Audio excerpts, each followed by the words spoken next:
밥상 위 독을 부르는 식품을 파헤치는 분석 화학자 이계호 교수님이십니다. 안녕하십니까? 네, 안녕하세요. 반갑습니다. 아니 제가 조금 소개를 드리자면 우리 그 화학 중에서도 분석 화학의 권위자라고 하는 이 분석 화학이라는 게 뭡니까? 분석화학은 뭐냐면요. 여러분 지금 이제 눈에 보이는 거 있죠. 예. 예. 모두 다 분석을 합니다. 아. 모든 걸 전부 다 네네네. 화학적으로 이게 무엇으로 구성이 되어 있는지 그런 걸 분석하는데 이제 우리가 먹고 있는 상업용 먹거리, 1차 농축수산물, 2차 가공식품을 25년간 전수조사를 하고 있는 과학자거든요. 그러니까 우리의 먹거리, 그러니까 우리 식품들을 다 말 그대로 성분 분석을 하시고 이런 걸 다 하시는 거군요. 예, 주로 이제 성분 분석 중에서도 유해 물질, 아하. 예를 들면 뭐 농약, 예, 중금속 또는 뭐 발암 물질, 예, 예, 뭐 예. 이런 부분들을 이제 분석해서 이게 이제 교수님도 연구를 하다 보면 음식이 이제 우리가 살려고 먹는 것인데 때로는 독처럼 느껴질 때도 있다고요. 그렇죠. 사람의 몸을 분석을 해보면은 이런 살갗은 토양 성분하고 화학적 성분이 똑같아요. 그만큼 좋은 그래, 양분이 그다음에 있다는 우리 거예요? 인체에는 액체요, 피 같은 성분은요 바닷물의 성분하고 화학적으로 유사해요. 그래서 사람은 죽으면 다 어디로 가죠? 흙으로, 물로. 물로 돌아가잖아요. 예, 그죠? 가죠. 그죠? 그래서 인간은 반드시 흙으로부터 영양 성분을 공급받아야 되는데 아침에 흙 한 그릇 먹고 저녁 때 흙 한 그릇 먹으면 어때요? 못 먹죠. 못 먹죠. 네. 그래서 이 지구상에 식물이 존재하는 거예요. 대체할 수 있게. 식물이 하는 역할이 뿌리를 땅속에 내리고 흙 속에 있는 영양분 중에서 인간에게 필요한 것들만 골라가지고 선택해서 네네. 잎이나 열매나 줄기에다 농축해서 우리한테 전달해주는 역할을 하는 것이 실제로 먹거리란 말이에요. 네네네. 이게 먹거리 본질이란 말이에요. 네네네. 그죠? 그런데 이 먹거리가 식품 산업이라는 이름으로 생산을 하다 보니까 최소의 투자에 최대 이익을 남기는 쪽으로 먹거리가 지금 지난 200년 동안 변질되어 오다 보니까 돈을 벌기 위해서 만든 먹거리가 더 많겠죠. 약이 될 수도 있고 독이 될 수도 있고 아무리 맛있고 아무리 건강한 음식이라 하더라도 소화가 안 되게 먹으면 그거 먹어봐야 다 아니 어쨌든 이게 이제 교수님께서 젊은 세대의 장 건강에 좀 걱정이 좀 많으시다고요. 우리나라가 20세에서 49세까지 젊은 사람들의 대장암 환자가 전 세계 몇 등쯤 할까요? 굉장히 높은 순위인 걸로 저는 알고 있어요. 한 1, 2위? 1, 2위? 대장암의 전 세계 1등이에요. 네. 저도 얘기를 좀 들었습니다. 20세에서 49세까지. 아하. 그러니까 지금 현재 우리나라의 20대가 호대는 멀쩡한데 속은 전부 깡통들이에요. 네. 지금 아니 그러니까 지금 교수님 말씀하신 대로 이렇게 젊은 세대들이 장이 안 좋아지는 이유가 좀 있다 그래요. 전 세계적으로 밝혀져 있습니다. 이제 먹거리, 생활 습관, 아하. 그다음에 정신적인 환경. 그래요? 이 세 가지가 이제 접목이 되는데 우리나라는 이 세 가지가 다 최악이에요. 일단 먹거리로 보자면은 첫 번째 대장암의 먹거리는 고기예요. 육식. 육식. 근데 고기는 아무 죄가 없어요. 그럼 뭡니까? 먹는 사람이 문제라서 그렇지. 고기는 아무 문제가 없어요. 첫째, 고기를 많이 먹으면 좋다고 알고 있죠. 그렇죠. 그죠? 요즘 그 단백질 섭취에 대한 좀 예, 고기를 얘기가 많이 먹으면 많잖아요. 좋다고 알고 있잖아요. 근데 고기는 우리가 먹어야 되겠죠. 왜? 이게 다 단백질이잖아요. 머리카락도 단백질이에요. 그렇죠. 근데 머리카락이 하루에 자라는 길이가 정해져 있어요. 그 얘기는 무슨 얘기냐면 하루에 필요한 양의 단백질이 있다 이 말이에요. 세계보건기구 홈페이지에 하루에 필요한 단백질 양을 정해놨습니다. 그게 자기 몸무게 1kg당 하루에 필요한 단백질이 0.8g. 0.8g. 계산하기 복잡하니까 제가 0.2g을 보너스를 드릴게요. 그래서 그러면 내 몸무게가 60kg이라면은 하루에 필요한 60g 필요하죠. 60g만 먹으면 되네요. 그런데 내가 회식한다고 해서 100g의 단백질 먹었어요. 그럼 몇 g 초과됐죠? 40g이더라고요. 40g 초과됐죠. 대한민국 사는 모든 사람들은 초과된 단백질은 내일까지 저장이 된다라고 알고 있기 때문에 그러니까요. 조금 많이 먹으라고. 그럴 것 같은데 단백질은 좀 많이 먹어야 된다. 많이 먹어야 된다고 그죠? 네. 근데 문제는 맛있게는 먹었는데 그 40g이 소변으로 다 빠져나가요. 아하. 그래서 그날은 다른 날에 비해서 소변이 뿌옇고 거품이 많이 나온 날이에요. 네. 그래서 단백뇨가 나오는 경우도 있는 그렇죠.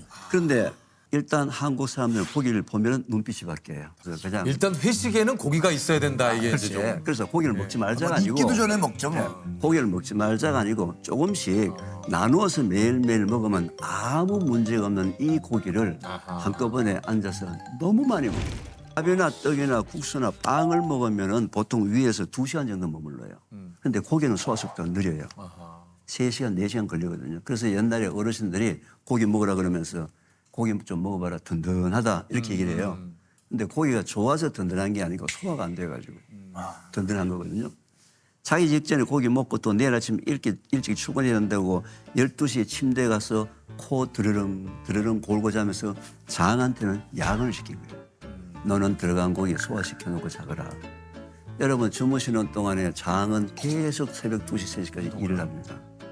장은 밤에 잠을 자야 합니까? 안 자야 합니까? 자야죠. 당연히 자야죠. 그죠? 당연히 자야죠. 그래요. 그러니까 이제 교수님 얘기하시는 건 고기를 먹지 마라가 아니라 고기를 먹되 과다하게 먹지 말고 일단 무엇보다 사람이 잠을 자듯이 장기도 좀 잠을 자야 되는데 휴식 시간을 줘야 되는데. 휴식 시간을 좀 줘야 된다. 그러니까 이렇게 과다하게 섭취하는 영양분이 결국은 몸속에 영양분으로 저장되기도 하지만 독소로 또 남아가지고 사람 인체에 해를 끼친다 그런 얘기신 거잖아요. 그렇죠. 입으로 들어가는 것이 전부 다 약이 되는 것이 약이 되는 아니고 건 아니다. 약도 되고 독도 되는데 지금은 다 독이 되는 선택을 그러니까요. 특히 젊은 세대들이 하고 있으니까. 그리고 고기를 구워 먹는 게 맛있어요? 삶아 먹는 게 맛있어요? 사실상 저는 구워 먹는 게 맛있죠. 구워 먹는 게 예. 그렇죠?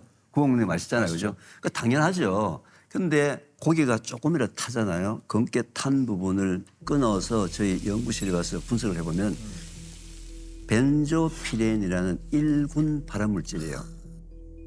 자, 1군이라는 얘기는 뭐냐면 그 고기가 지나가면서 접촉하는 식도점막, 위점막, 장점막에는 암세포가 100% 생긴다.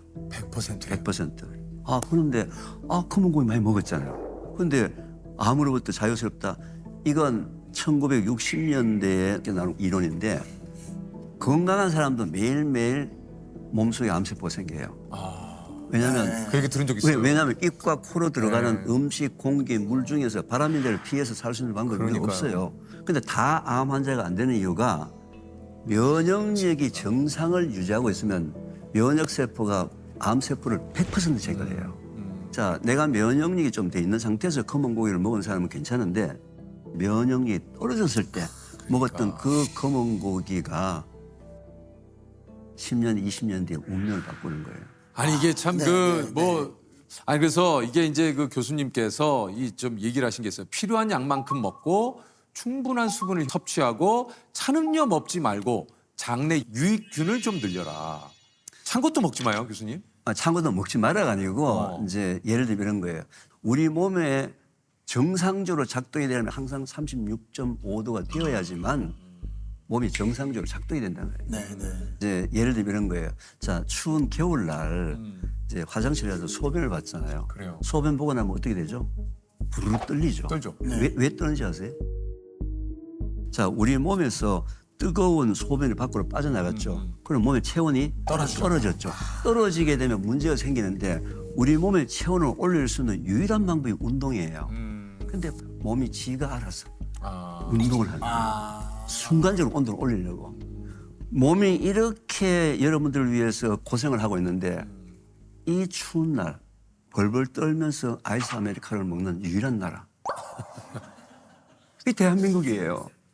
그죠? 뭐 겨울에도 뭐 얼주가라는 얘기도 얼주가, 얼주가죠. 네. 그러니까 제가 이런 얘기를 해서 또 이제 우리 젊은 여성들이 놀랄 수도 있는데 근데 이 20대, 30대 미혼 여성들 현재 유방암 숫자가 미국보다는 3배, 4배가 더 많아요. 우리나라가. 그렇게 비율이 높습니다. 예, 그 높아요. 왜냐하면 몸의 체온이 떨어지게 되면 면역력이 떨어지거든요. 그럼 면역력이 떨어지게 되면 감기부터 암까지 모든 질병을 아까 얘기했지만 면역력 저하에서 생기는 거거든요. 이 우리 지금 말씀하신 대로 늘상 이 암세포에 우리가 이제 뭐 노출이 돼 있고, 그러니까 이것을 이겨내려면 우리 몸속에 이제 면역력이 높아야 되는데 유산균도 좀 얘기를 좀 뭐 하셨잖아요, 교수님께서. 네, 이제 장 건강하게 되면은 실제로 장내는 미생물이 장 건강을 좌지우지하는 거예요. 장내 미생물은 유익균도 있어요. 유익균이요. 유해균도 있어요. 그다음에 중간균이라는 녀석이 박쥐 같은 녀석이 한 70%가 있는데 유익균이 조금만 많으면 이 70%가 유익균 쪽으로 가서 장 건강이 순간적으로 좋아지는 거예요.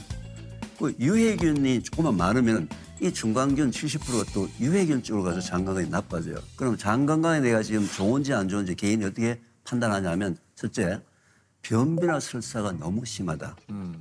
둘째, 자기 방귀 냄새나 변 냄새가 너무 지독하다. 방귀 냄새나 변 냄새가 지독하다는 얘기가 무슨 얘기예요? 내가 먹었던 음식이 아까 얘기했지만 장소에서 부패되고 있다는 거예요. 부패되니까 면역이 떨어질 수밖에 없죠. 그죠?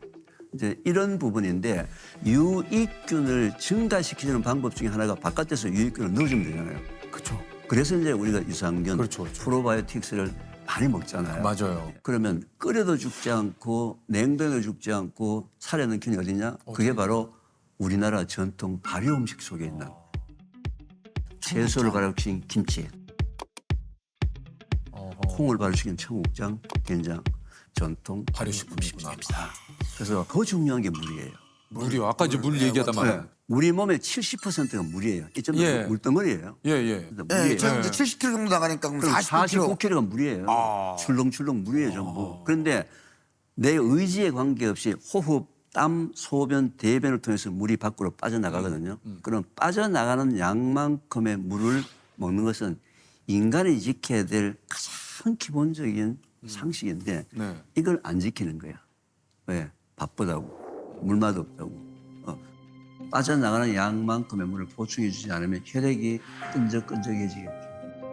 혈액 속의 면역세포가 구석구석 다니면서 온몸에 있는 암세포들을 다 청소하고 싸움을 해야 되는데 혈액이 끈적끈적하니까 그 암세포가 있는 현장까지 갈 수가 없죠. 그럼 청소가 안 되는 거죠. 제거가 안 되죠. 당연히 암 환자가 평소에 물을 작게 먹는 습관을 갖고 있는 사람들은 암에 걸릴 확률이 엄청나게 높아지는 거죠. 아니 보통 하루에 물 2리터 이상 마셔라 뭐 이런 얘기를 좀 하는데 방송에 나오는 이제 그 강사들 얘기를 많이 들은 거예요. 그러니까요. 2리터라는 게 벌써 뭐 벌써 머릿속에 2리터 뭐 1리터 이상 뭐 충분히 마셔라. 벌써 물 마시고 있잖아요. 물을 또 씹어 먹으라. 지금 해서. 벌써 이제 미리 중화를 시키는 거죠. 물을 씹어 먹어라. 예. 물은 물로만 우리 몸속으로 들어오는 게 아니고 음식을 통해서도 들어와요. 그렇죠. 뜨거운 여름철에 말이죠. 수박에서 얼음 넣어서 화채 만들어서 먹으면 얼마나 맛있어요. 네. 배가 터지도록 먹고 난 다음에 그날도 물 2리터 먹어야 된다고. 의무적으로 꾸역꾸역 먹은 날은 물을 많이 먹은 날이에요. 네. 수박과 물 합쳐서 1.5나 2리터를 먹어야 되는 거예요. 그런데 아, 문제는 내 몸속으로 들어오는 전체 물량을 합산할 방법이 없죠. 없죠. 저울 들고 다니면서 무게 재고 다니고. 그거 어떻게 알아요? 예. 그렇죠. 근데 우리 몸에는 기가 막히게 우리 몸에 필요한 양의 물을 정확하게 먹을 수 있도록 우리한테 알려주는 방법이 있습니다. 뭡니까? 자, 화장실 갔어요. 소변을 봤어요. 네. 근데 소변 색깔이 노랗게 짙게 나왔어요. 뭐 하라는 거예요? 수분 보충해라. 물 먹어라. 물이 지금 빠져나가가지고 몸에서 뭐가 나쁜 일이 생기려고 하는데 그것도 모르고 막 까불고 돌아다니니까 물 좀 먹어라. 네. 나 좀 살자 하고 몸이 살려고 우리한테 신호를 보냈어요. 그럼 그때 물 한 컵을 먹으면 금방 소변 색깔이 옅은 네. 노란색으로 맞아요. 바뀌어요.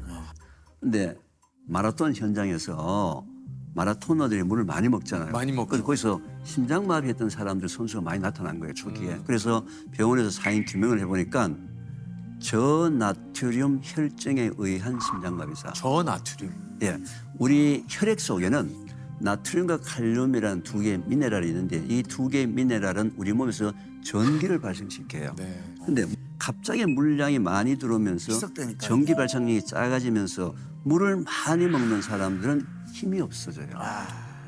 건강에 이상이 없는데도 뭐 자꾸 힘이 없어진다. 그리고 머리가 어지럽고 아프고 이게 오랜 시간 장기간 반복되게 되면 좀 심장이 약했던 사람들은 심장에 전기가 공급이 되어야 되는데 여기 심장 공급이 안 돼서 심장마비사.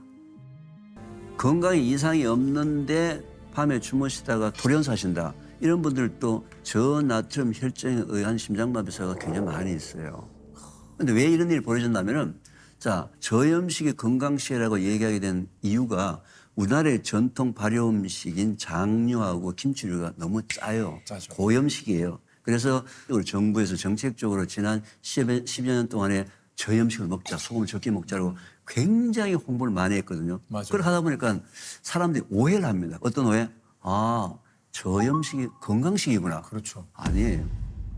고염식을 하는 사람에게 저염식이 건강하다는 얘기지.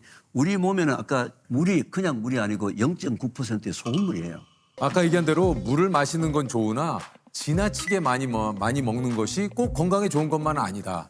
이게 오늘 굉장히 좀 중요한 포인트인 것 같아요. 일단 오늘 뭐 물, 뭐 음식 많은 얘기를 했지만 커피. 요즘 뭐 커피를 거의 뭐 물처럼 거의 뭐 하루에 뭐 한 두세 잔은 뭐 그냥 기본이죠. 기본이죠. 이것 때문에 또 교수님이 걱정이 많으시다고요. 제가 이제 주로 정부로부터 지금 상업용 먹거리 분석을 많이 한다 그랬잖아요. 그렇죠, 그렇죠.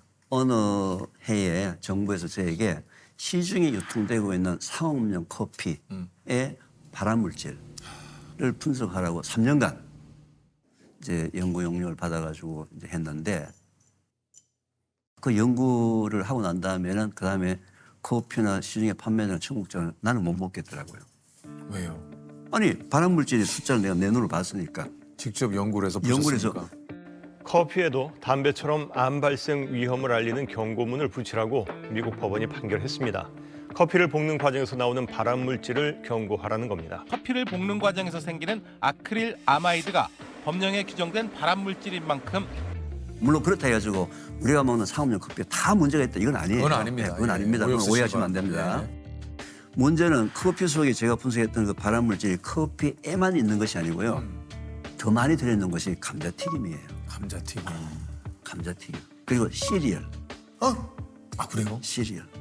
저 아침에 우유에 시리얼 먹는데. 그래서 이제 이 시리얼, 감자튀김, 과자, 커피 속에 포함된 이 발암 물질은 원래는 다 없던 건데 만드는 과정 중에서 생기는 발암 물질이기 때문에 그래서 해보니까 얼마든지 발암 물질이 없게 커피를 만들 수가 있어요. 있어요? 예, 있어요. 볶을 때 어떻게 볶느냐에 따라서 발암 물질이 나올 수도 있고 안 나올 수도 안 나올 수도 있어요. 아, 안 나올 수도 있는데 하루에 한 잔, 두 잔 드시는 건 문제가 없고요. 아, 괜찮아요? 네, 괜찮고요. 하루에 두 잔, 세 잔, 네 잔, 다섯 잔 먹는 양이 너무 많은 거예요. 너무 많죠. 근데 커피를 가장 건강하게 먹는 방법은요. 커피를 약 10배나 20배로 희석해서 커피를 차같이 드시는 거예요. 연하게 먹는. 연하게. 아 제가 아주 진짜 연하게 먹거든요. 네, 글쎄. 예. 예, 연하게 드시면서 이 향이 연하면 연할수록 우리 몸에서 더 민감도가 증가를 하거든요. 지금 그 민감도가 증가하면서 향을 즐기시면서 드시면 훨씬 더 우리나라 20대, 30대 여성들의 건강이 지금보다 더 좋아지지 않을까. 좋습니다. 저는 아니 어쨌든 지금 교수님이 얘기하신 대로 이게 커피를 먹지 말아라 이게 아닙니다. 또 혹시라도 또 오해가 있을까봐 지금 다시 한번 얘기 드립니다만 뭐 늘상 우리가 이건 알던 얘기잖아요. 그렇죠. 지나치면 좋지 않다.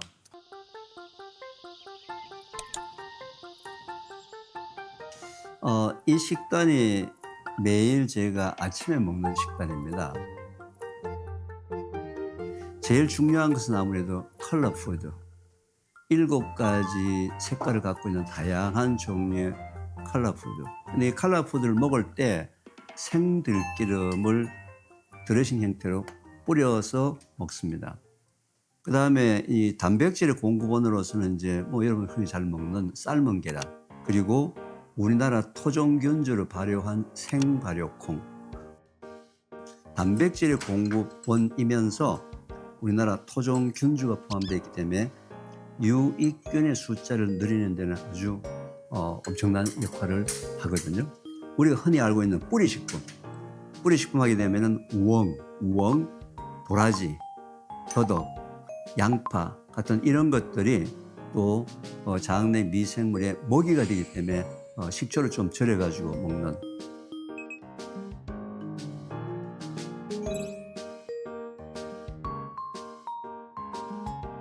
아침 식단이 매우 간단하게 먹지만 그래도 장 건강을 좋게 하는 데 좀 초점을 맞추는 가장 좋은 어떤 균형 잡힌 식단이 아닐까 그렇게 생각을